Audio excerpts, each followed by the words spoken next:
الحمد لله الحمد لله وكفى وسلام على عباده الذين اصطفى أما بعد فأعوذ بالله من الشيطان الرجيم بسم الله الرحمن الرحيم ولا تباشروهن وأنتم عاكفون في المساجد إلى آخر الآية الكريمة.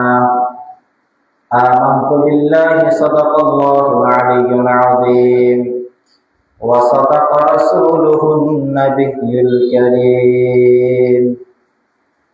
وعن ابن عباس رضي الله عنهما قال رسول الله صلى الله عليه وسلم قال في المعتكف هو يعتكف الذنوب ويجزى من كل من الحسنات كعامل الحسنة كلها أو كما قال النبي عليه الصلاة والسلام.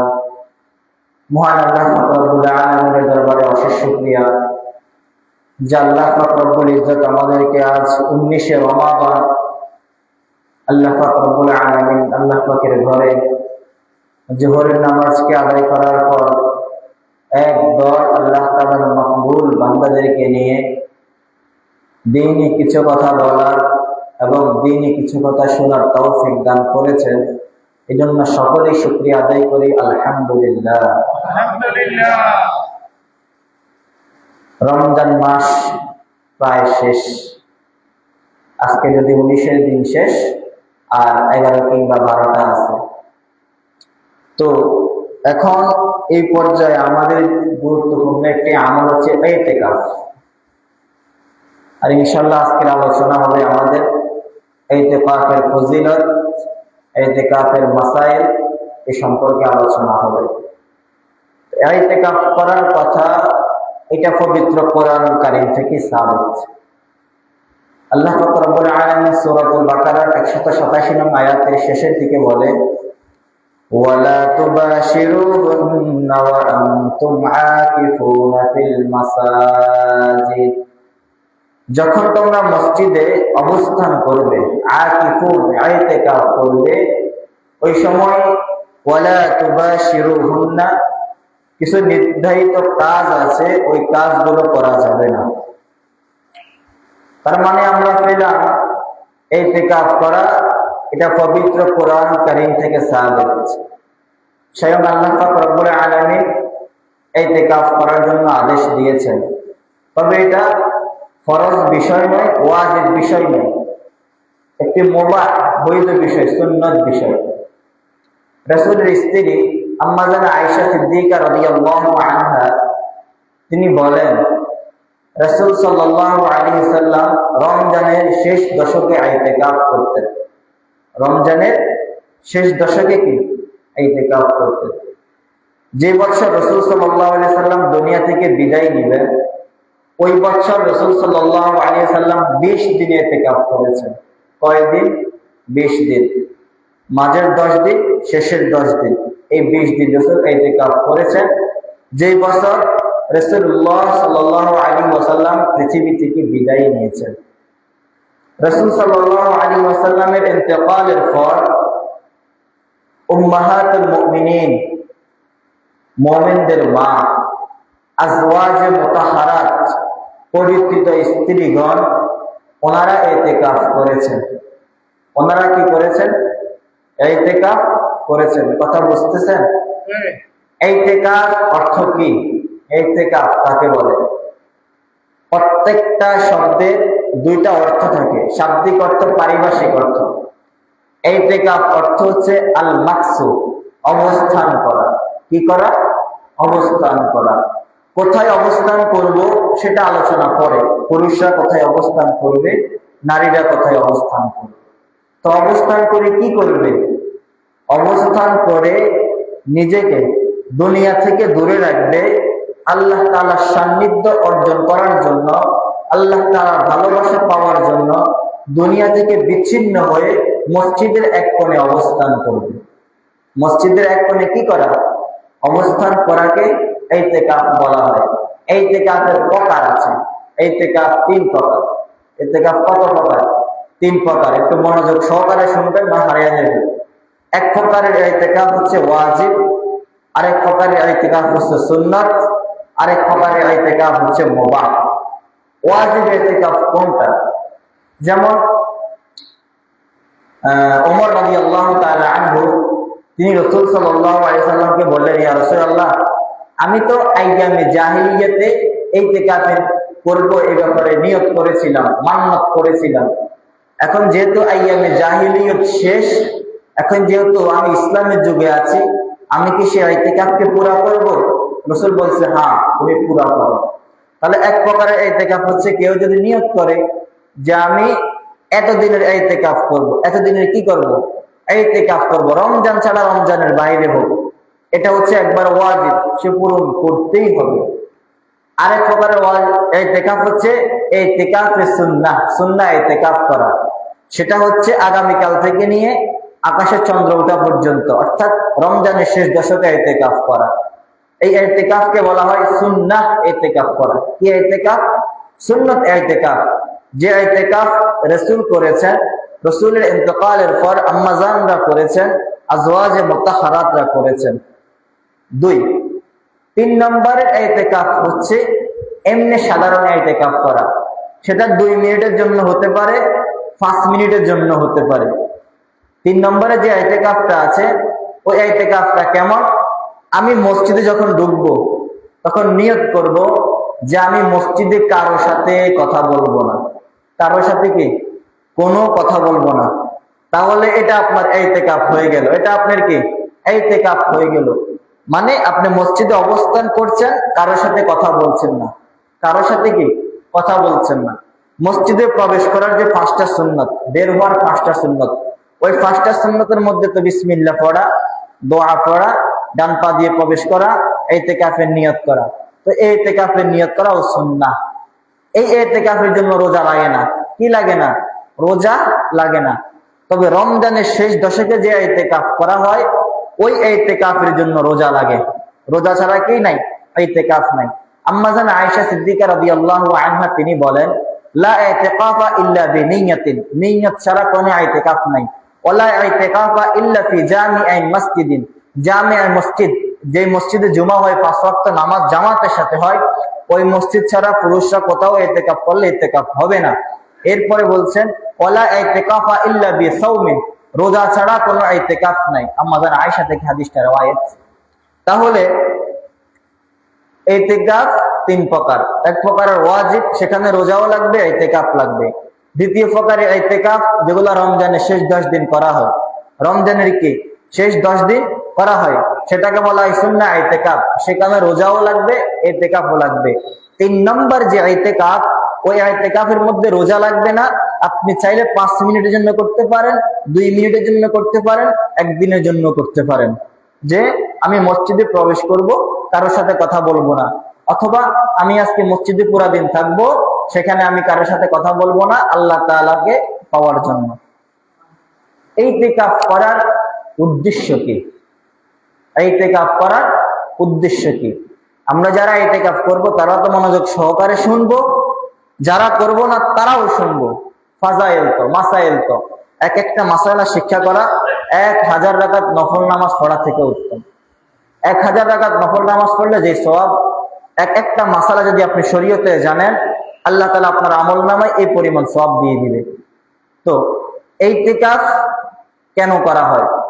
ইতিকাফ করা হয় দুনিয়ার সবকিছুকে দূরে রেখে, দুনিয়ার সবকিছুকে দূরে রেখে, স্ত্রী, ছেলে, বাচ্চা যা আছে, বিবি বাচ্চা সবকিছুকে দূরে রেখে একমাত্র আল্লাহ তাআলার সান্নিধ্য, আল্লাহ তাআলার সুহবত, আল্লাহ তাআলার পেয়ারা, আল্লাহ তাআলার মাহবুব বান্দা হওয়ার একটা মাধ্যম। একটা কি মাধ্যম? যখন এই বান্দা একটা সপ্তাহ নিজের ঘরের খাট, নিজের ঘরের জাজিম, নিজের ঘরের তোশক, জামি জামি বিছানার চাদর, এরপরে বিল্ডিং ছাড়িয়া, এসির নিচে ছাড়িয়া মসজিদের এক কোণে বসিয়ে বসিয়ে আল্লাহকে ডাকে, তো বোঝা যায় এটা যেন সে দুনিয়া থেকে বিমুখ। সে দুনিয়াতে আছে তো বটে, তবে সে দুনিয়াতে নাই, সে আছে মসজিদে। সে দুনিয়াতে আছে ঠিক, কিন্তু দুনিয়ার সাথে তার কোনো সম্পর্ক নাই। তার সম্পর্ক একমাত্র তাআল্লুক মা আল্লাহ, কার সাথে? আল্লাহর সাথে। এই জন্য ইতিকাফ করা। ইতিকাফ করলে ফায়দা কি, লাভ কি? রমজানের একটি সুন্নাহ হচ্ছে শবে কদর তালাশ করা। কি করা? আমরা যেটাকে 27 বলে থাকি আর কি, শবে কদর তালাশ করা। এই শবে কদর কি? খায়রুম মিন আলফি শাহর। এটা এমন একটি রাত 1000 মাস থেকে উত্তম। আপনি 1000 মাস টানা লাগাতার খানা পিনা ছাড়া 1000 মাস লাগাতার ইবাদত করলে যে সওয়াব পাবেন, শবে কদরের রাত্রে যদি আপনি পেয়ে যান, আপনি এই পরিমাণ সওয়াব পাবেন। সুবহানাল্লাহ। এখন এই শবে কদরটা কবে? আমরা তো আমাদের বাংলাদেশে 27 বানায় নিছি, এটা ঠিক না। এটা কি না? ঠিক না। শেষ 10 দিনের যে বেজোড় রাত্রি আছে, কি আছে? বেজোড় রাত্রি, যেমন 21 তারিখের রাত্রি, 23 তারিখের রাত্রি, 25 তারিখের রাত্রি, 27 তারিখের রাত্রি, 29 তারিখের রাত্রি, এগুলো হচ্ছে কি? বেজোড় রাত্র। এখন একটা জিনিস তো আমরা সবাই জানি, আরবিতে রাত আগে আসে, দিন পরে আসে। রাত আগে আসে, দিন কি? পরে আসে। আজকে যদি 19 রমজান হয়ে থাকে, এই 19 রমজানের রাত্র কবে? যেটা আসবে সেটা নাকি যেটা গেছে সেটা? যেটা গেছে সেটা। ঠিক কালকে হবে 20 রমজান। আজকে যে রাত্রিটা আসবে সেই রাত্রিটা হবে 20 রমজানের রাত্রি, আগামীকাল হবে 20 রমজান। 20 রমজানে আগামীকাল রাত্রিতে, আগামীকাল রাত্রিতে যে রাত্রিটা আসবে সেটা হইতে পারে শবে কদর। সেটা হতে পারে কি? শবে কদর। মানে আগের দিন রাত্রে কি? বেজোড় রাত যে রোজাটা রাখবো, 21 রমজানে যে রোজাটা রাখবো, এর আগের দিন রাত্রে, অর্থাৎ যেহেতু আরবিতে রাত আগে আসে, এগুলো আমরা শবে কদর তালাশ করব। 21 তারিখে, 23 তারিখে, 25 তারিখে, 27 তারিখে, 29 তারিখে রাত্রিতে আমরা শবে কদর তালাশ করব। বুঝেনি? শবে কদর মানে কি? সব এটা ফার্সি শব্দ, মানে রাত্রি। কদর মানে মূল্যবান, মূল্যবান রাত্রি। তো মূল্যবান রাত্রি কেন হয়েছে? যেহেতু এই মাসে ইবাদত করলে 1000 মাস ইবাদত করার সওয়াব পাওয়া যায়, এই জন্য এই রাত্রিকে শবে কদর বলা হয়। শবে কদর কি বলা হয়? তো এই হচ্ছে আমাদের শবে কদরের একটা ফজিলত বলা হয়েছে। যে ব্যক্তি মসজিদে থাকবে, যে ব্যক্তি কি মসজিদে থাকবে, ওই ব্যক্তি যদি ঘুমায়ও থাকে, ওই ব্যক্তির আমলনামায় শবে কদর লেখা হয়ে যাবে। সুবহানাল্লাহ বলেন। কারণ ওই ব্যক্তি মসজিদে প্রবেশ করেছে কিসের আশায়? ইবাদতের আশায়, সওয়াবের আশায়। তো ওই ব্যক্তি যদি মসজিদে আসিয়া ঘুমায়াও থাকে, ওই ব্যক্তির আমলনামায় শবে কদরের সওয়াব লেখা হবে। চিন্তা করেন, আমি আপনি পুরা জীবন 1000 মাস বাঁচি কিনা তার কোনো গ্যারান্টি নাই। বাঁচি কি তার কোনো কি নাই? গ্যারান্টি নাই। তবে আমি যদি 1 বছর ইতিকাফ করি একমাত্র আল্লাহ তাআলাকে পাওয়ার জন্য, তো আমার আপনার আমল নামায় 1000 মাস ইবাদত করলে যে সওয়াব, ওই সওয়াবটা আমার আমল নামায় চলে আসবে। এইটা হচ্ছে ইতিকাফ করার সবচেয়ে বড় ফজিলত। ইতিকাফ করার যত ফজিলত আছে তার মধ্যে সবচেয়ে বড় ফজিলত হচ্ছে এটা। শবে কদর সে পেয়ে যাবে। সে যদি মসজিদে ঘুমায়াও থাকে, ইবাদত না করে, আমি আপনি ঘরে 21 তারিখে রাত্রে ইবাদত করলাম, হইতে পারে ওই দিন শবে কদর নাও হতে পারে। তো আমি 23 তারিখে করলাম না, 25 তারিখে আবার করব। হয়তো বা 23 তারিখে শবে কদর চলে গিয়েছে, আমি তো ইবাদত করি নাই, ঘরে ঘুমিয়েছিলাম। কিন্তু যে ব্যক্তি মসজিদে ছিল, ওই ব্যক্তির আমলনামায় তো সওয়াবটা লেখা হয়ে গেছে। আল্লাহ পাক আমাদেরকে ইতিকাফ করার তৌফিক দান করুন। এরপরে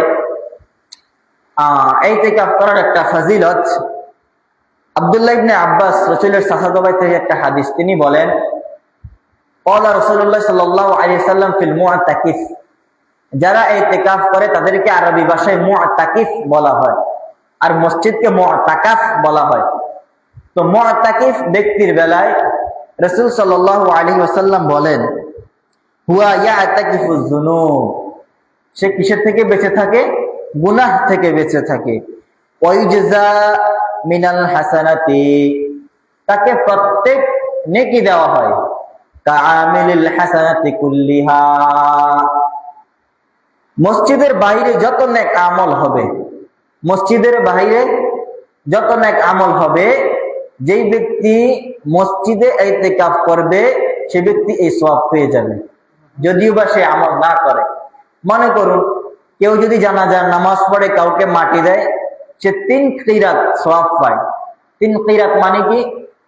এক কিরাত উহুদ পাহাড়ের সমান। অর্থাৎ কেউ যদি জানাজার নামাজ পড়ে এবং তাকে মাটি দেয়, তাহলে 3টা উহুদ পাহাড়ের সমপরিমাণ সওয়াব সে পেয়ে যায়।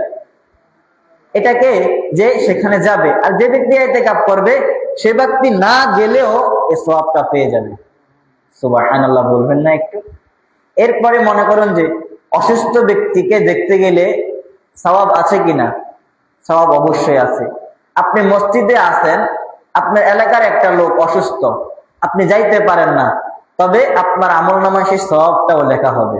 সুবহানাল্লাহ।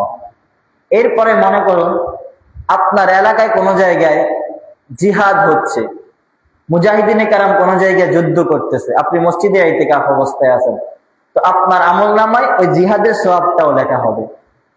এরপরে মনে করুন যে এই মসজিদে তাফসীর হইতেছে না, আপনি প্রতিদিন আসিয়া আসিয়া তাফসীর শুনতেছেন, তবে আপনি একদিন একটা মসজিদে ইতিকাফে বসে গেছেন, আর এখানে আসিয়া ইতিকাফের কারণে তাফসীর শুনতে পারতেছেন না, তো আপনি না আসিয়াও ওইখানে বসিয়ে বসিয়ে সওয়াবটা পাইতেছেন। আপনি যদি এখানে ঘুমায়ও থাকেন, আপনি এখানে আসতে পারতেছেন না কারণ শরীরে বাধা আছে, তো আপনি আমলনামা এই সওয়াবটা পেয়ে যাবেন। ইতিকাফ ব্যক্তির বেলায় এত ফজিলত, কি ভাই, এত ফজিলত, যে আমলটা রাসূল আরবী জীবনে একবারও ছাড়েন নাই, ওই আমলটা আমরা জীবনে একবারও করি না। যে আমলটা কি রাসূল সাল্লাল্লাহু আলাইহি ওয়াসাল্লাম জীবনে একবারও ছাড়েন নাই, ওই আমলটা আমরা উম্মত হয়ে জীবনে একবারও করি না। আফসোস। এই ইতিকাফ করা শুধু এটা আমার নবীর সুন্নাত ছিল না, পূর্ববর্তী আম্বিয়া কেরামদের সুন্নাত ছিল। আল্লাহ পাক রব্বুল আলামিন ইব্রাহিম এবং ইসমাঈল আলাইহিস সালাতু ওয়াস সালাম, বাপ এবং বেটা দুজনকে ইতিকাফ করার নির্দেশ দিয়েছেন। তাহলে আমাদের জাতির পিতা মিল্লাতা আবিকুম ইব্রাহিম, আমাদের জাতির পিতা যে ইব্রাহিম আলাইহিস সালাতু ওয়াস সালামের যুগ থেকে এই ইতিকাফ চলে আসছে। এই ইতিকাফ কি চলে আসছে। তো আমাদের যাদের সুযোগ আছে আগামীকালকে সূর্য ডুবার আগে আগে ইতিকাফে বসতে হবে। কোন দিন? আগামীকালকে সূর্য ডুবার আগে আগে, অর্থাৎ আগামীকালকের ইফতার মসজিদে করতে হবে। আগামীকালকের কি ইফতার মসজিদে করতে হবে। কেউ যদি সুন্নাহ ইতিকাফ করতে চায় 10 দিন, আর কেউ যদি বলে না আমি পুরো 10 দিন ইতিকাফ পারবো না, পুরো 10 দিন আমি ইতিকাফ পারবো না, 2-1 দিন থাকতে চায়, সে থাকতে পারবে, তবে সে ওইটা থেকে মাহরুম হয়ে যাবে, সবে কদর থেকে, যদি সে না পায়। তবে কোন মসজিদে যদি কোনো ব্যক্তি এই 10 দিন ইতিকাফ না করে, ওই মহল্লাবাসী সবাই যে গুনাহগার হবে, তাহলে আমরাও গুনাহগার হব। কেউ যদি 10 দিন না থাকে, কেউ যদি কি 10 দিন না থাকে, মসজিদে যদি কেউ 10 দিনের ইতিকাফের নিয়ত করে, সে মসজিদে থাকে, তারপরে আমি চাইলে আমি 2 দিন 3 দিন 1 দিনের ইতিকাফ করে থাকতে পারবো। তবে আমাদের প্রধান কাজ হচ্ছে মহল্লাবাসী থেকে একজনকে, কমপক্ষে একজনকে মসজিদে ইতিকাফের জন্য পাঠিয়ে দেওয়া। কমপক্ষে কি একজনকে হলেও নয়, এই মসজিদের আন্ডারে এই মহল্লা যতগুলা মসজিদ বাড়ি আছে, প্রত্যেকটা ঘরের সকলে গুনাহগার হবে, নারী এবং পুরুষ সবাই গুনাহগার হবে। কারণ এই ইতিকাফ করাটা হচ্ছে সুন্নতে মুআক্কাদা আলাল কিফায়া। সুন্নতে মুআক্কাদা আলাল কিফায়া। সুন্নতে মুআক্কাদা কেন? জোহরের আগে 4 রাকাত সুন্নতে মুআক্কাদা, ফজরের 2 রাকাত সুন্নাত সুন্নতে মুআক্কাদা, মাগরিবের পরে 2 রাকাত সুন্নাত সুন্নতে মুআক্কাদা, ইশারের পরে 2 রাকাত সুন্নাত সুন্নতে মুআক্কাদা। কেন? রাসূল এই আমলটা পুরো জীবন করছেন না ছাড়ছেন? পুরো জীবন করছেন, এজন্য এটা সুন্নতে মুআক্কাদা। ঠিক রাসূল সাল্লাল্লাহু আলাইহি সাল্লাম পুরো জীবনে ইতিকাফ করেছেন, এটা সুন্নতে মুআক্কাদা। তবে এই সুন্নতটা উম্মতের প্রত্যেক উম্মতের উপর না, আলাল কিফায়া বলা হয়। যেই রকম ভাবে একটা এলাকা থেকে একজন মানুষ জানাজার নামাজ আদায় করে দিলে সবার পক্ষ থেকে আদায় হয়ে যায়, আলাল কিফায়া, যথেষ্ট হয়ে যায়, ঠিক এরকম ভাবে কোন এলাকাবাসী থেকে যদি একজন ইতিকাফ করে, তাহলে সুন্নতে মুআক্কাদা আলাল কিফায়া আদায় হয়ে যাবে। কথা বুঝে আসছে? তাহলে ইতিকাফে বসার চেষ্টা করা, নিজে বসার চেষ্টা করা, যদি নিজে না পারি কমপক্ষে হলেও এলাকাবাসী যারা আছে তাদেরকে তশকিল করে মসজিদে পাঠানো। মসজিদে কি পাঠানো। রাসূল সাল্লাল্লাহু আলাইহি সাল্লাম তো ইতিকাফ করেছেন, আম্মা জান ইতিকাফ করেছেন। এখন ইতিকাফ আমরা করব কোথায়?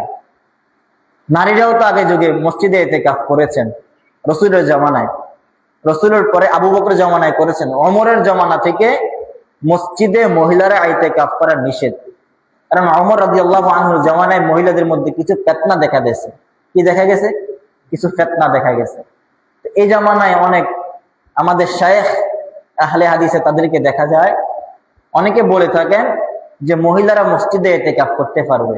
কিভাবে সম্ভব রে ভাই? রাস্তাঘাটে একটা নারী নিরাপদে হাঁটতে পারে না, সে যদি মসজিদে পুরুষের সাথে ইতিকাফ করে, তার ইজ্জতের হেফাজত কে নিবে? আপনি নিবেন জিম্মাদারি? মোটেও না। শয়তান তো আমাদের পিছনে ফুসলাইতে থাকবেই, ফুসলাতে থাকবেই। এই জন্য আমরা যারা পুরুষ আছি, পুরুষরা আমরা মসজিদে ইতিকাফ করব। কোথায়? মসজিদে ইতিকাফ করব, ঘরে না। কোন মসজিদ? যে মসজিদ জুমার মসজিদ, এবং যে মসজিদে অথবা যে মসজিদে 5 ওয়াক্ত নামাজ জামাতের সাথে হয়। 5 ওয়াক্ত নামাজ কি জামাতের সাথে হয়? জামাতের সাথে হওয়ার এই শর্তটা কেন লাগাইছে? যদি মসজিদে জামাতের সাথে নামাজ না হয়, তাহলে মসজিদ আর ঘর দোকানের মধ্যে পার্থক্য রইল কি? মসজিদ তো এই জন্যই মসজিদ, সেখানে 5 ওয়াক্ত নামাজ জামাতের সাথে হয়। নতুবা আমি ঘরে তো নামাজ আদায় করতে পারি, আমার ঘরে তো জামাত হয় না। যে মসজিদে জামাত হয়, পাকিস্তানের বান্নুরি টাউনের ফতুয়া আছে, বান্নুরি টাউন, ওই বান্নুরি টাউন ওই ফতুয়ার কিতাব থেকে মাসালাগুলো আজকে সকালে মোতালা করেছিলাম, সেগুলো বর্ণনা করতেছে। তো যদি কোনো পুরুষ ইতিকাফ করতে হয়, ওই ব্যক্তি কোথায় ইতিকাফ করতে হবে? মসজিদে না ঘরে? মসজিদে। কোন নারী, কোন বোন, কোন মা যদি ইতিকাফ করতে চায়, সে এই জমানায় মসজিদে ইতিকাফ করতে পারবে না। যে ইতিকাফ করতে হলে ঘরে এক কোণায় ইতিকাফ করতে হবে। একটা ঘটনা বলি।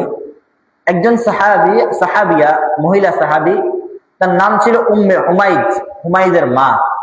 তো তিনি একদিন রাসূলের কাছে আসছেন। রাসূলের কাছে আসিয়া বলতেছেন, ইয়া রাসূলুল্লাহ, আমি ইতিকাফ করতে চাই। রাসূল বললেন, হ্যাঁ ভালো করো, তো আমি মসজিদে ইতিকাফ করতে চাই। রাসূল বললেন, না, মসজিদে তো ইতিকাফ করা যাবে না, তোমাদের জন্য ঘরের এক কোণাটা হচ্ছে উত্তম। ঘরের এক কর্নার কি উত্তম। আগের জমানে আমরা দেখতাম আমাদের মারা, আমাদের দাদিরা কি করতো? ঘরে একটা চৌকি রাখতো আলাদা, বা ঘরে একটা কোণা রাখতো, যে কোণায় কি করতো? নামাজ পড়ার জন্য ব্যবস্থা করে রাখতো। এরপরে দেখতাম যে আলাদা কাপড় রাখতো, সাদা কাপড় বা একটা পবিত্র কাপড় রাখতো, ওইটা পরে নামাজ পড়তো।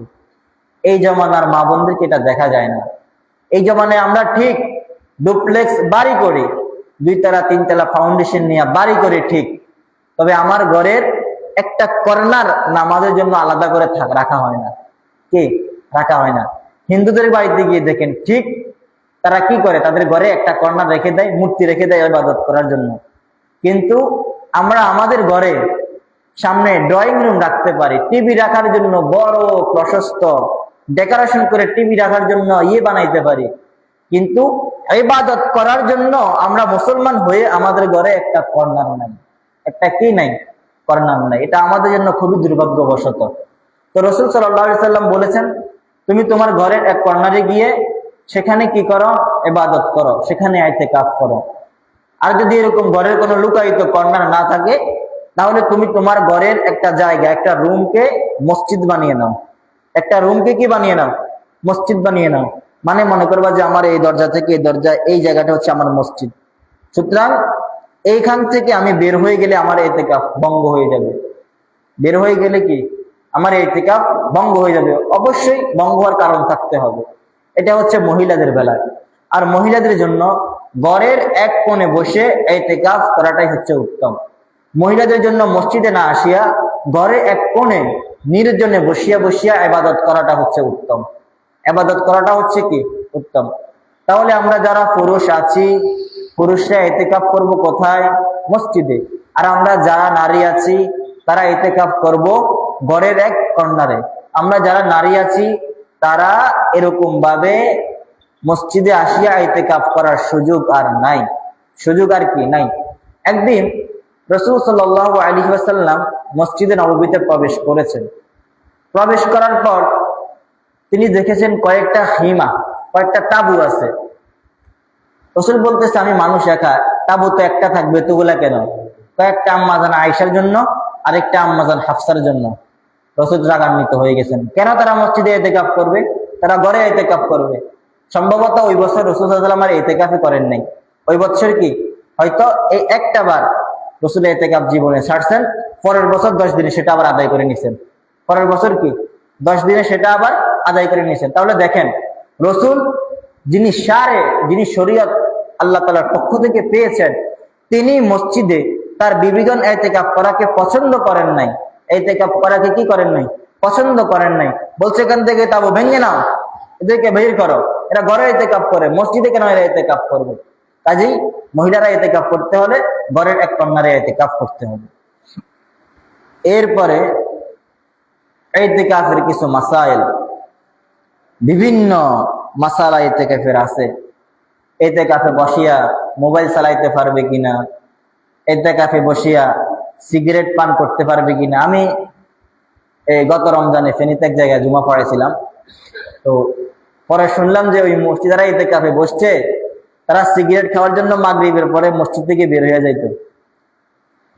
তারা বসছে কোথায়? ইতিকাফে।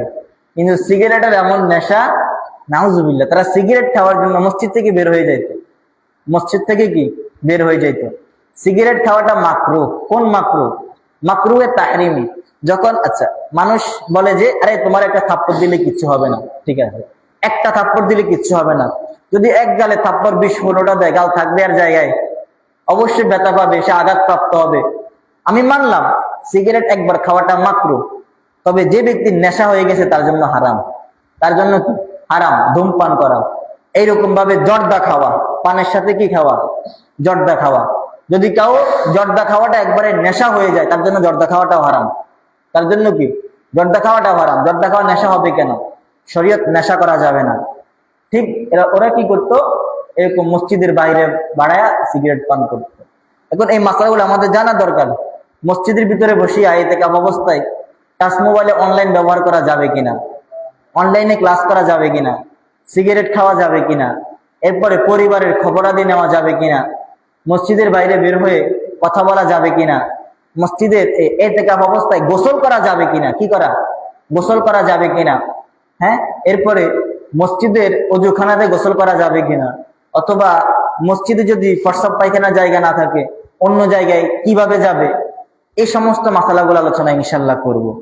তো আমাদের প্রথম মাসালা, ইতিকাফের সময় গোসল করা যাবে কিনা। ইতিকাফের সময় গোসল করা যাবে কিনা? এক কথা, ইতিকাফের সময় গোসল করা যাবে না। ইতিকাফের সময় কি গোসল করা যাবে না? অনেকের আশ্চর্য লাগতে পারে, তবে কোন গোসল করতে পারবেন? যে গোসলটা ফরজ গোসল। আপনি রাত্রে ঘুমাইছেন, স্বপ্নদোষ হয়ে গেছে, ইহতিলাম হয়ে গেছে, ওই গোসল আপনি করতে হবে, ওটা তো করতেই হবে। এছাড়া জুমার দিনে গোসল করা সুন্নত, অথবা বেশি গরম লাগে, এই গরম থেকে বাঁচার জন্য বাইরে গিয়ে গোসল করা যাবে না। ঢাকাতে একটা মাদ্রাসা আছে, আকবর কমপ্লেক্স, মিরপুর 10-এ।